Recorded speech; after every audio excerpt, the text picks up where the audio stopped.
Buenas noches, regresamos nuevamente al tiempo de entrevista aquí en Canal 6 y Televisión para analizar la actualidad en la isla de Tenerife y conocer la hoja de ruta de Podemos y la integración también de Si Se Puede en esta importante fuerza política que pretende, por qué no, romper la hegemonía de los partidos tradicionales. Muchas preguntas y para eso nos acompaña hoy ya el candidato al Cabildo de Podemos en Tenerife, Fernando Sabategui. Le agradecemos que haya aceptado la invitación de esta casa. Muchas gracias a ustedes, un placer. Se ha generado una cierta polémica desde algunos sectores de Podemos por esa integración de Si Se Puede. Algunos ciudadanos, algunos televidentes, porque no se pueden preguntar, bueno, quizás no puede suponer una forma de auparse, de subir a un carro importante como es el de esta nueva fuerza política, ¿podemos? No, en absoluto, es así. Mire, nosotros en Si Se Puede somos una fuerza política, un movimiento político y social que llevamos funcionando 8 años en Tenerife inicialmente y luego nos hemos ido extendiendo por otras islas del archipiélago y teníamos numerosísimas identidades con el fenómeno más reciente que el último año de Podemos. Y algunas diferencias. La diferencia principal es de escala, ¿no? Podemos surge como un fenómeno de escala estatal, nosotros somos una fuerza política canaria, centrada inicialmente en Tenerife y que se expande, y bueno, y algunos matices, ¿no?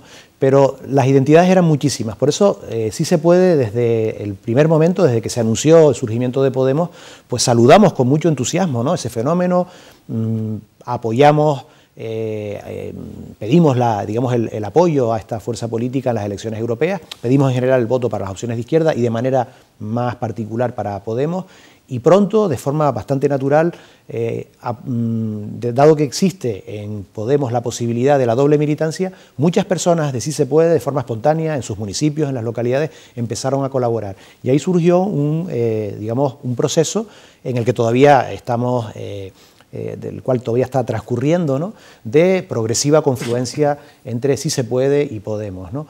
Ese proceso, cada vez que se ha preguntado a las personas inscritas en Podemos o a todas las personas de la ciudadanía que de manera libre y abierta se quieren inscribir y votar, ha sido completamente refrendado. La última vez, para la elección de las candidaturas al Cabildo y al Parlamento de Canarias, el caso del Cabildo, la que yo me honro en estos momentos en presidir, y que ha resultado apoyada por más del 65% de las personas inscritas en Podemos, que de ese modo han refrendado muy ampliamente, con mucha diferencia sobre las otras opciones que también estaban ahí legítimamente, han refrendado este proceso de confluencia que yo creo que va a dar lugar, está dando lugar ya a un polo de referencia muy potente, muy esperanzador. Incluso la secretaria general autonómica, Mary Pita, llegó a decir que en una entrevista al periódico El Día, que muchos se acercan también a Podemos por intentar aupar, digamos, ¿no?, sus carreras también personales. No lo decía evidentemente por el caso de usted, pero siempre se presenta también esta suspicacia, ¿no?, el decir, bueno, no se pueden subir un carro importante, una fuerza que está rompiendo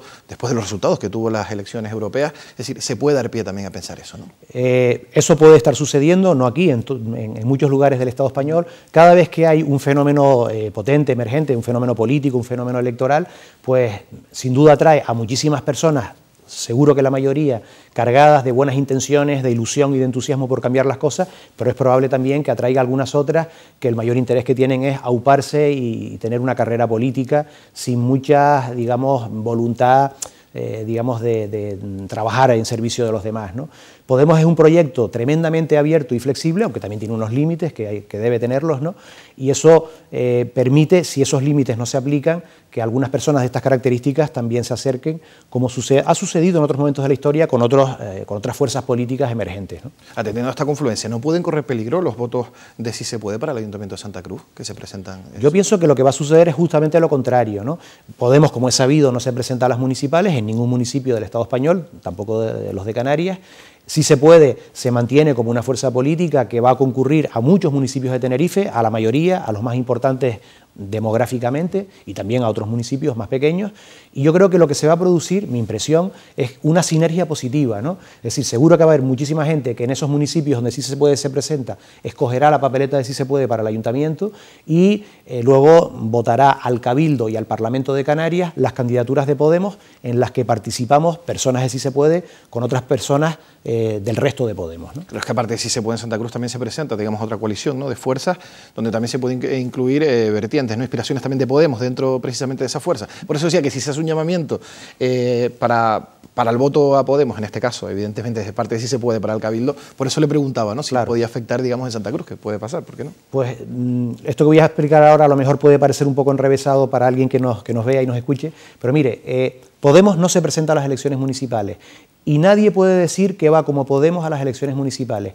Y en todo caso, para que alguien pudiera decir eso, para que alguien pueda decir que Podemos en el municipio de La Laguna apoya una candidatura de confluencia, habría que hacer una consulta a todas las personas inscritas en Podemos de ese municipio. Eso se ha hecho en La Laguna y la gente de Podemos de La Laguna, por una amplísima mayoría, un 85% o algo así, ha dicho: vamos a apoyar a esa confluencia que hay en la que participa, si se puede, Izquierda Unida, ECUO, un montón de ciudadanos y ciudadanas independientes, miembros de plataformas vecinales, etcétera, ¿no?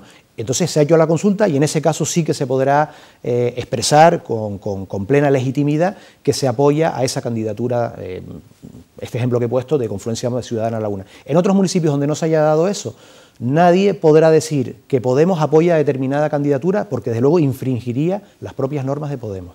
Muy bien, cambiamos de tercio. Dígame 3 medidas, 2 o 3 medidas para intentar frenar la caída del empleo en la isla. Pues habría que hacer un plan de rescate ciudadano, uno de cuyos componentes principales sea activar sectores intensivos en empleo al mismo tiempo que se resuelven problemas reales de las personas. Un ejemplo muy concreto.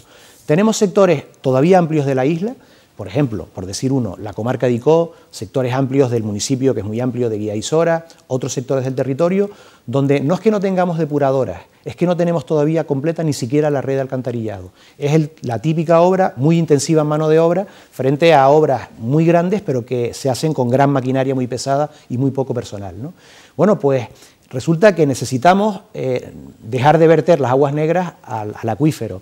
Necesitamos recuperar esa agua y depurarla para luego limpiarla y ofrecerla como un recurso a un precio razonable para la agricultura o para el riego de zonas verdes, ¿no? Hay que priorizar los recursos en ese tipo de planteamientos en lugar de, por ejemplo, un tren de velocidad alta como el que plantea el señor presidente del Cabildo para el sur de Tenerife por 1.800 millones de euros, un tren que apenas tiene 4 o 5 paradas en todo su recorrido y que no va a resolver ningún problema, ¿no?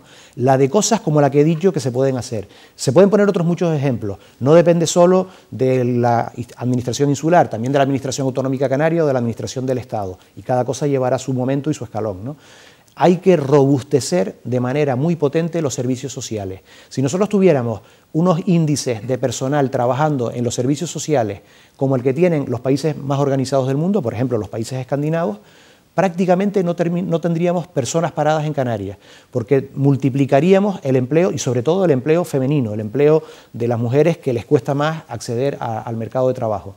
Eso, por supuesto, exige a su vez otras modificaciones del modelo socioeconómico, exige que haya mucha menos evasión fiscal, exige que los que de verdad tienen más paguen más, porque es que son las personas que más se benefician del modelo colectivo, ¿no?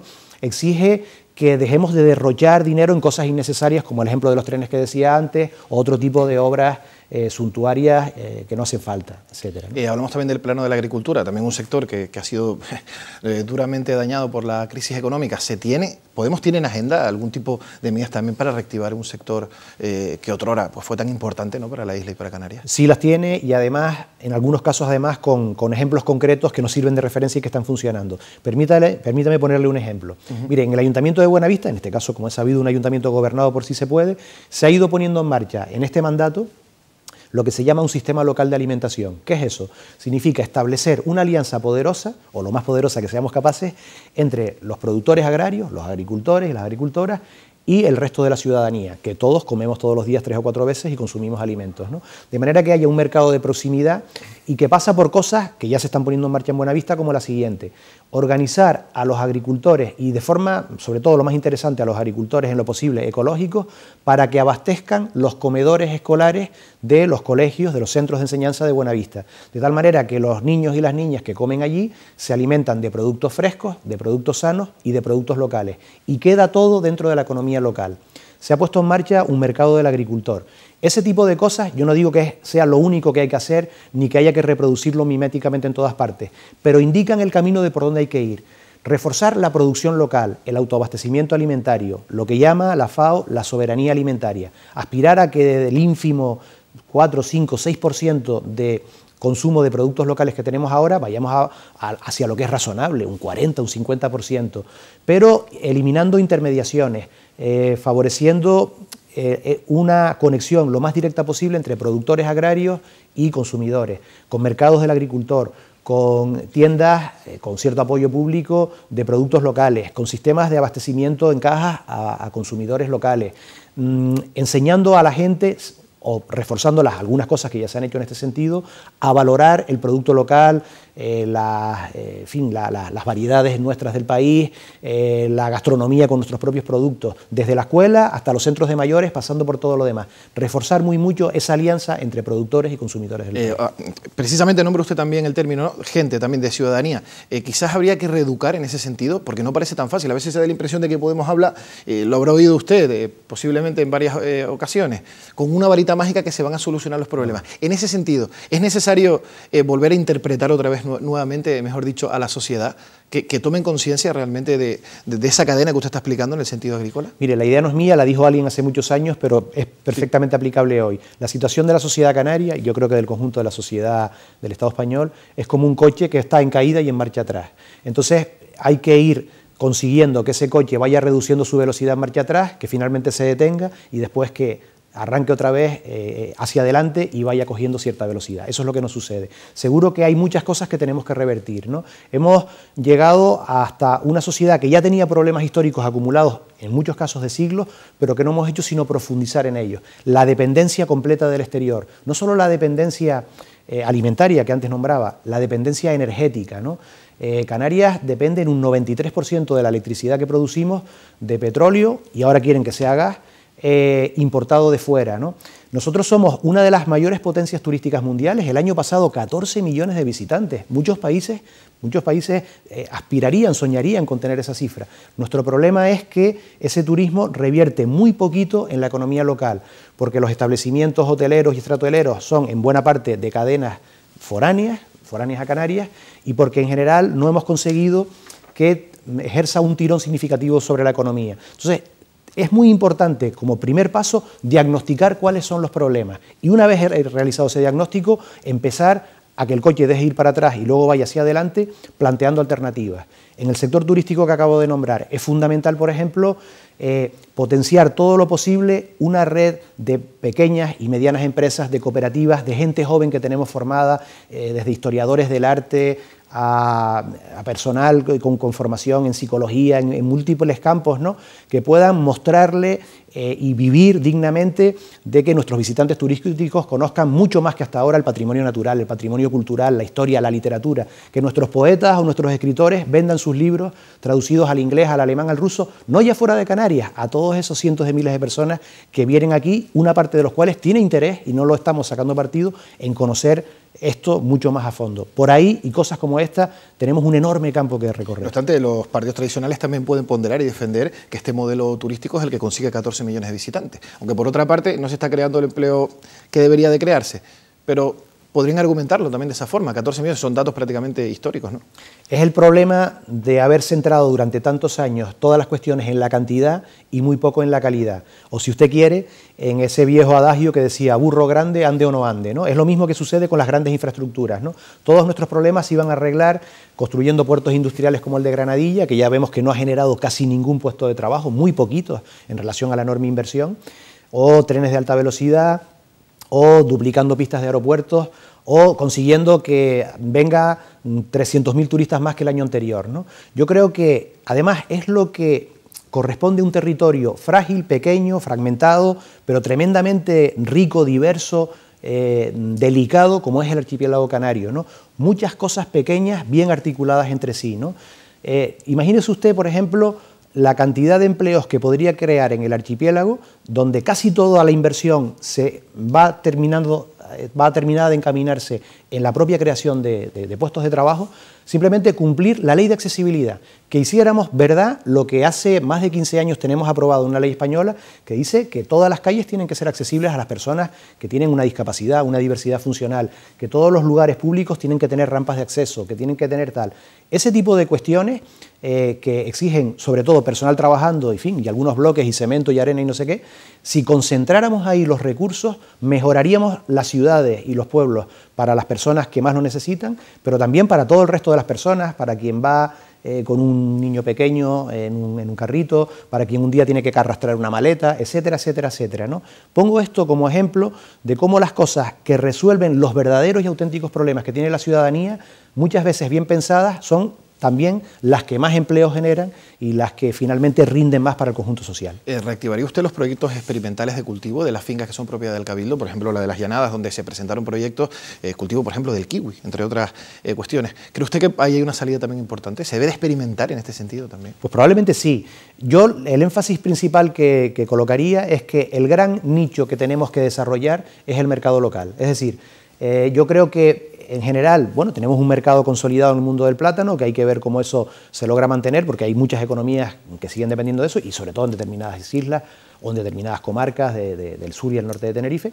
Pero, sobre todo, si un territorio como Canarias importa el 94% de lo que comemos, significa que, sin pretender que todo se produzca aquí, tenemos un enorme camino que recorrer para abastecernos de muchísimos productos que además podemos obtener aprovechando la diversidad ecológica y la diversidad de climas locales que tenemos a lo largo del territorio. En ese sentido, yo creo que puede ser interesante combinar toda la experiencia acumulada por nuestros agricultores y nuestro campesinado en el pasado, que aprendió a utilizar muy bien el territorio, con el asesoramiento técnico que puede mejorar determinadas cosas y sobre todo con resolver los estrangulamientos comerciales, ¿no? Como se ha dicho tantas veces, el campo canario, los productores canarios han sido de los mejores del planeta, y esto sin ningún tema de mirarnos el ombligo, ha sido así, y así fueron apreciados cuando se marcharon a Venezuela o a Cuba, a otros lugares, ¿no?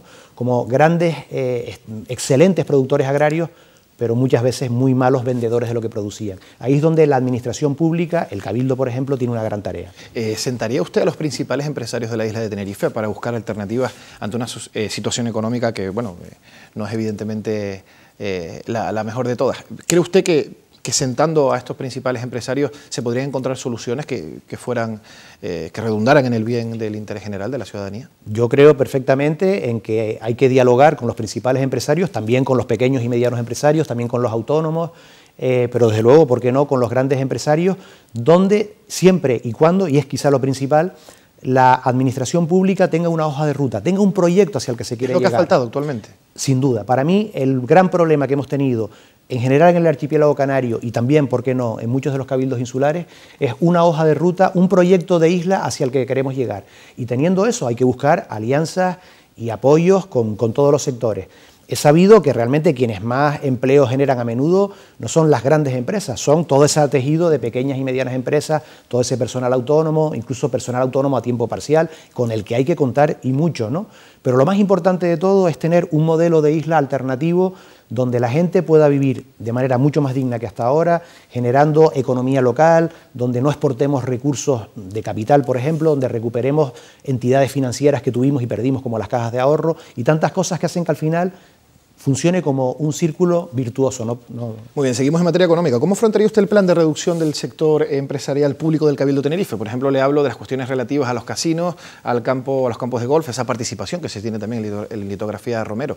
¿Cómo se podría enfrentar todo eso? Ahora está muy de moda, parece como una especie de mantra, quitarse de encima al Cabildo una serie de entidades empresariales, algunas de las cuales tienen una historia muy concreta que explica por qué está ahí el Cabildo, ¿no? Si no hubiera sido por la intervención pública, en fin, de una serie de empresas públicas y que al final ha terminado en manos del Cabildo, no tendríamos hoy en la isla de Tenerife una empresa estratégica de impresión y de litografía como es Litografía Romero, y probablemente se habría marchado, se habría deslocalizado y estaría produciendo en algún país con mano de obra mucho más barata, etcétera, etcétera, ¿no? Por tanto, ha tenido un sentido histórico ese tipo de cuestiones, ¿verdad? Mire, para nosotros, de nuevo, lo más importante no es aplicar un dogma de fe. Lo público no sirve y lo privado siempre es bueno, o lo contrario, lo privado es un desastre. Pero da esa impresión, cuando se habla de Podemos en muchas ocasiones, bueno, porque se da esa impresión, ¿no?, de ser quizás un poco más radicales en esos postulados, digamos. Es posible que... La impresión, hablo de impresión. Es posible que interese colgar ese San Benito Cierto. Y simplificar las cosas. Mire, yo creo de nuevo que aquí es de aplicación la idea, lo importante es tener un proyecto, un modelo, y luego poner los instrumentos al servicio de ese modelo, teniendo claro que el modelo es el bienestar de la inmensa mayoría, ¿no? Entonces, en el caso concreto que usted me plantea de las empresas públicas participadas por el Cabildo, una cuestión esencial y que yo creo que es de sentido común es que operen con criterios profesionales, que tengan al frente a gerentes o a personal directivo que sean excelentes profesionales puestos allí por su excelencia, por su capacidad, y no, en fin, por mangas recomendaciones, porque son del partido político que en ese momento está gobernando o el que estuvo con anterioridad y lo dejó ahí colocado, ¿no? Y aplicar criterios, digamos, de excelencia profesional que siempre deben tener presente la excelencia social, ¿no? Al final, si está la administración pública, debe estar preocupado por lo que hace esa empresa en beneficio del conjunto social. ¿Qué alternativas plantearía Podemos para el caso de la refinería de Santa Cruz? Evidentemente también que se cumpla ese plan de calidad del aire, ¿no? Por supuesto, eso es una ley que hay que cumplir, es como lo que decía antes de la ley de accesibilidad, estamos tardando en cumplirla. Igual que estamos tardando en cumplir la Directiva Marco del Agua Europea, que hace obligatorio desde hace muchos años depurar las aguas residuales, las estamos tirando al mar, contaminando, perdiendo un recurso, etcétera, ¿no? Mire, lo de la refinería es un problema complejo que no se puede resolver de forma simple o simplona. Viendo las cosas con perspectiva, la industria del petróleo considerada en su conjunto y más allá de determinadas oscilaciones coyunturales, ahora el petróleo ha estado bajando, durante muchos años estuvo subiendo, ahora la industria del petróleo considerada en su conjunto y con perspectiva histórica de un par de décadas hacia el futuro, es una industria condenada a desaparecer, ¿verdad? Porque los yacimientos petrolíferos se van agotando y por eso se está buscando petróleo en la Antártida o en el fondo del mar a mucha profundidad o extrayéndolo a través del fracking del recurso impregnado en la arena o en la roca, ¿no? Por tanto, en una perspectiva de medio plazo, aquello se va a dejar de refinar petróleo en el mundo y también en Santa Cruz de Tenerife.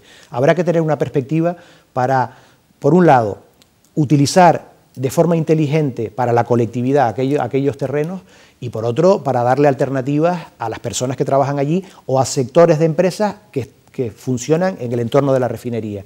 Yo creo que una cuestión potencial muy interesante es todo lo que tiene que ver con el campo de las energías renovables, es decir, una reconversión progresiva y por etapas de aquel espacio hacia cuestiones que tienen que ver con la producción de energía limpia y renovable para la ciudad que tiene pegada, que es Santa Cruz de Tenerife, en fin, una ciudad de 220.000 habitantes, ¿no? ¿Estaría usted de acuerdo con cobrar el IBI a las confesiones religiosas en la isla? Hay muchos inmuebles sin actividad de culto que no están abonando, evidentemente, este impuesto.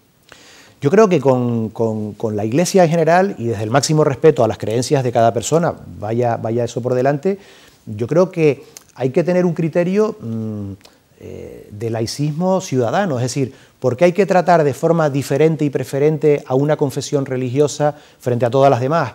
O a una confesión religiosa frente a una ONG que se dedica a lo mejor a hacer una labor humanitaria tan interesante como la que hacen algunas secciones de la propia Iglesia Católica y que hay que reconocer, ¿no?